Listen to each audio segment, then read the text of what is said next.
नमस्कार प्रिय मित्रों, आज हम फिर से आप सभी के लिए बहुत ही महत्वपूर्ण जानकारी लेकर के आए हैं। आज हम दीपक से जुड़ी हुई कुछ रहस्यमय बातों के बारे में जानेंगे। उस दीपक के बारे में जिसे हम पूजा करते समय या पूजा घर के मंदिर में या घर के बाहर के मंदिर में जलाते हैं। आप अपने घर के मंदिर में या फिर बाहर के मंदिर में या फिर बाहर के मंदिर में पूजा तो जरूर करते होंगे और पूजा करते समय दीपक जलाने का नियम भी आपको पता होगा।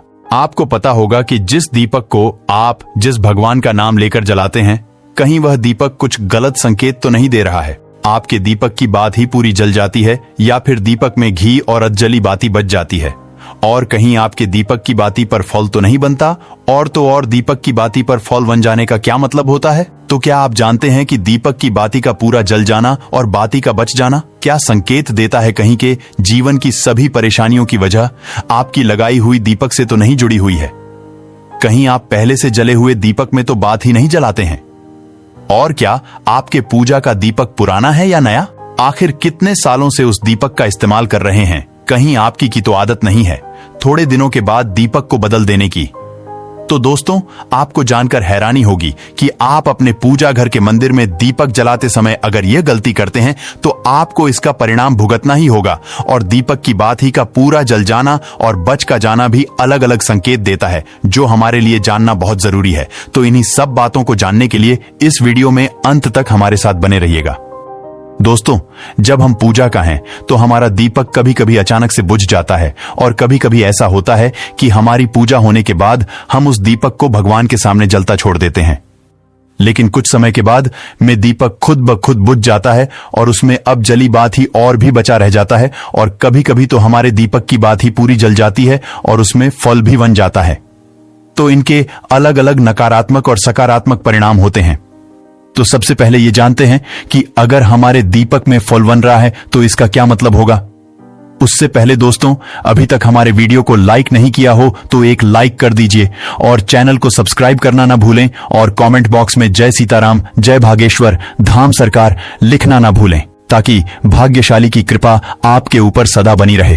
प्रिय मित्रों, अगर हमारे दीपक की बात में फूल बन रहा है तो इसका सीधा सा मतलब है कि भगवान ने हमारी प्रार्थना को स्वीकार कर लिया है और वह हमारी पूजा से प्रसन्न है, और इसका संकेत वह बाती में बने इस फूल के माध्यम से देते हैं। अगर आपके घर में दिव्य शक्तियां मौजूद हैं और आपके साथ साथ वह भी ईश्वर की पूजा में अपना ध्यान रखती है, तो आपकी दीपक की बाती में एक से ज्यादा फूल बनते हैं, और कभी कभी साक्षात किसी भी देवी देवता का रूप भी दिखने लगता है।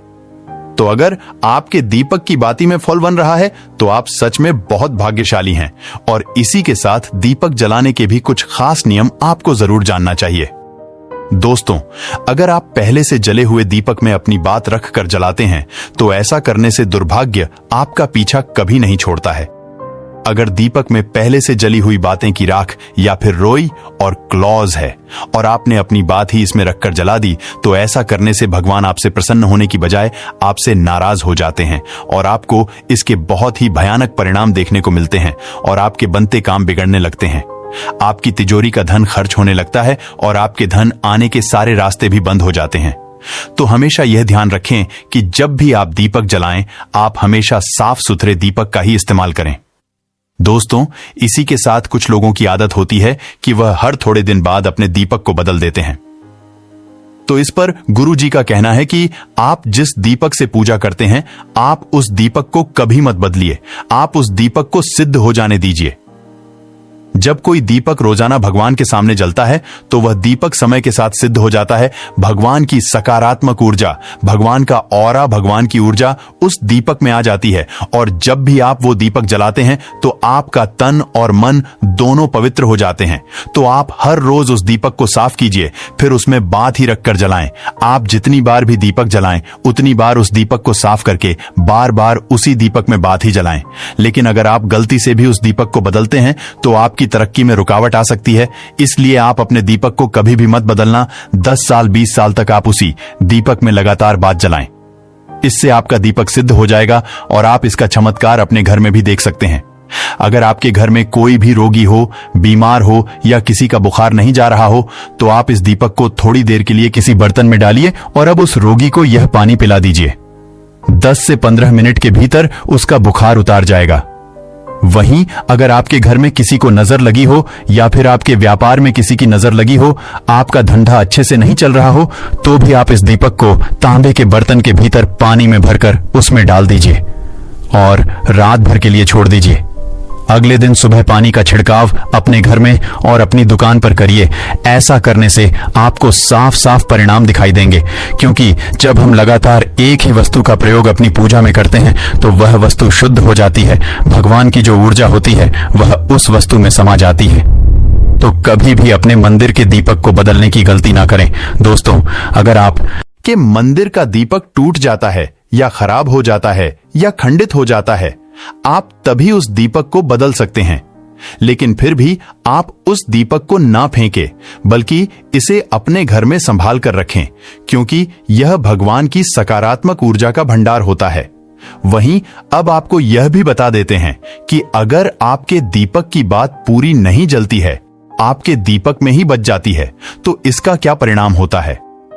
तो सबसे पहले यह देखिए कि अगर आप किसी भी पेड़ पौधे की पूजा कर रहे हैं और पूजा में जलाया हुआ दीपक पूरा नहीं जलता या फिर उसमें ही बच जाता है, तो इससे आपके घर में बीमारियां घर बना लेती हैं और यह बीमारी कभी भी आपका पीछा नहीं छोड़ेगी। तो जब भी आप किसी भी पेड़ पौधे या मंदिर के बाहर किसी भी जगह की पूजा करें, तो यह ध्यान रखें कि उसकी बात पूरी जले और उस बर्तन में भी ना बचे, क्योंकि यह आपकी अच्छी सेहत के लिए बहुत ही ज्यादा अच्छा प्रभाव देगा।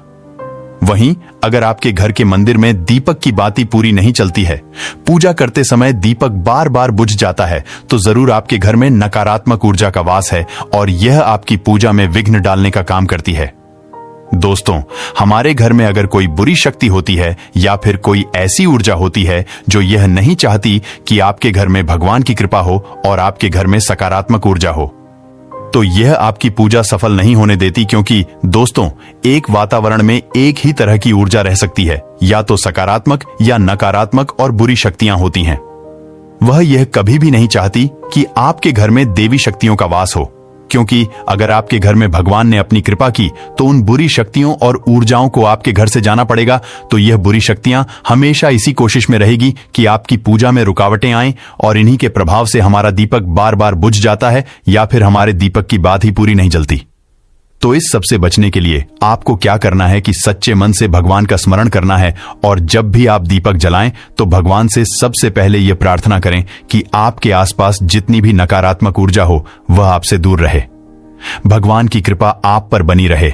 साथ ही ऐसी शक्तियों से बचने के लिए जब भी आप दीपक जलाएं तो गंगा जल से एक गोल घेरा बना लें और इस गोल घेरे में दीपक को रखें, क्योंकि दोस्तों, गंगा जल बहुत ही पवित्र माना गया है और महादेव का वरदान भी गंगा जल को मिला हुआ है। तो गंगा जल में सबसे पहले तो कोई भी बुरी शक्ति प्रवेश नहीं कर सकती, इसलिए कभी भी गंगा जल खराब नहीं होता और गंगा जल हर तरह की ऊर्जा को सकारात्मक ऊर्जा में बदल देता है। और अगर आप गंगा जल से बने हुए गोल घेरे में दीपक को रखेंगे तो यह आपकी पूजा में किसी भी शक्ति को बाधा नहीं बनने देगा और कोई भी नकारात्मक शक्ति आपके दीपक को बुझा नहीं पाएगी और आप निर्वाह अपनी पूजा संपन्न कर पाएंगे और देवी शक्तियां भी आपके जीवन में अपनी कृपा और आशीर्वाद बनाए रखेगी। हिंदू धर्म में पूजा पाठ को बड़ा महत्व दिया गया है और रोज भगवान की पूजा को अनिवार्य बताया गया है। लोग इसका पालन भी करते हैं, लेकिन कई बार देखा गया है कि कुछ लोग हमेशा इस बात की शिकायत करते हैं कि वो पूजा तो कर रहे हैं लेकिन उन्हें पूजा का फल नहीं मिल रहा। दिन रात भगवान के नाम को बजते हैं लेकिन भगवान उनकी प्रार्थना नहीं सुन रहे। इसके कई कारण हो सकते हैं, लेकिन एक बड़ा कारण पूजा के नियमों में गड़बड़ी होना भी है। लोग जाने अनजाने में भगवान को कुछ ऐसा चढ़ा देते हैं जो उन्हें प्रिय नहीं होता। ऐसे में हो सकता है कि भगवान नाराज हो जाएं और पूजा का फल ना मिले। इसलिए हम आपको बताने जा रहे हैं कि पूजा पाठ करते समय आपको किन बातों का विशेष ख्याल रखना चाहिए। दोस्तों, पूजा शुरू करें उससे पहले देख लें कि पूजा घर में एक देवी या देवता की एक से ज्यादा मूर्ति ना हो। पूजा के लिए जब दीपक जलाएं तो उसे कहीं भी रखने के बजाय सही जगह पर रखें। अगर दीपक तेल का है तो उसे बाईं तरफ और अगर दीपक घी का है तो उसे दाईं तरफ रखें। बाकी के पूजन सामग्री को बाईं तरफ ही रखें। पूजा स्थल पर जितने लोग मौजूद हैं वह सामने भगवान की तरफ मोहा करके बैठें। भूल कर भी पीठ दिखाते हुए ना बैठें। भगवान गणेश को तुलसी, भगवान विष्णु को चावल और सूर्यदेव को बेलपत्र भूल कर भी ना चढ़ाएं। बेलपत्र महादेव को काफी प्रिय है, इसलिए हमेशा भगवान शंकर को बेलपत्र चढ़ाएं। वहीं गणेश जी को हरि दूर्वा सूर्य, भगवान को कनेर का फूल, माता दुर्गा को लाल फहूलाए, विष्णु जी को तुलसी चढ़ाएं।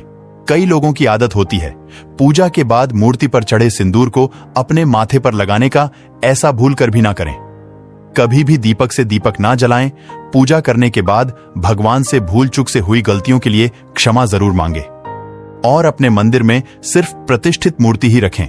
उपहार, कांच, नकदी एवं फाइबर की मूर्तियां ना रखें एवं खंडित जली कटी फोटो और टूटा कांच तुरंत हटा दें।